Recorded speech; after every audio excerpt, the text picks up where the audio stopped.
All right, so it is 3:30 or so in the morning.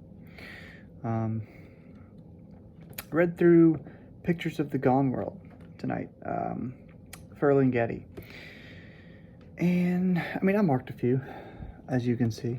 None of them really blew me away.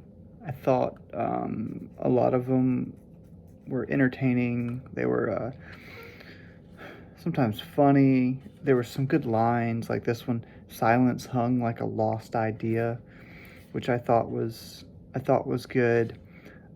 Truth is not the secret of a few. Um, some more, surely. Um, but yeah, none of them really just blew me away. I know.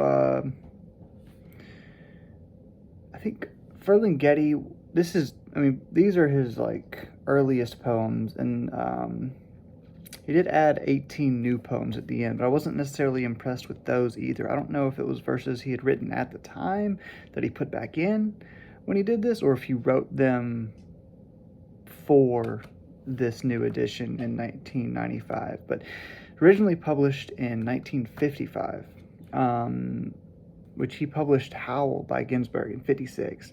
So I think I want to read. I've got like I think Coney Island of the Mind. His one of his. He definitely published it after this. I know that much because this was his first one, right? So, I've got that one. I want to read it too. Like, there's some like I would want to keep reading him. It's not like gonna blow my mind. It's not like all that impressive. He's not Walt Whitman. He's not even Ginsberg. He's not. I don't think he's that level. But what he did for publishing, bringing us Ginsberg, he published some Kerouac's poems. You got Gregory Corso. So a lot of those like earlier Frank O'Hara. Some of those uh, earlier beat poetry, and some of those just all time beat poets were published by Ferlinghetti in his City Lights bookstore, um, which I think is he even without his own writing, he made what I consider an incredible contribution to um, American literature, just for finding these guys and being willing to publish them when probably a lot of them might not have gotten published otherwise. He was willing to take risks, I suppose, where other larger publishers would not. So I think that's super cool. Let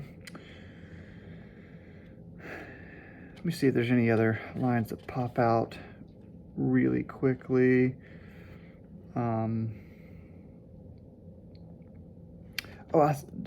I always think it's fun when I find a reference to Gatsby. Like this one poem has a little reference to Gatsby, Dante. Anytime I see a Dante reference in a book, I'm like, hey, Dante. Dante did write the world's greatest fan fiction, so it has been proven time after time for hundreds of years to be the greatest fan fiction in the world, and we cannot deny that Dante was the goat of fan fiction writing. Some of you are getting mad right now. Some of you know that I'm sort of joking. No, Dante's Divine Comedy is a masterpiece. I've only read Inferno, and I think that's kind of the most interesting, the most lauded one of them all. It's the one that's most commonly mentioned, although Eliot does in The Hollow Men. He goes through. He mentions.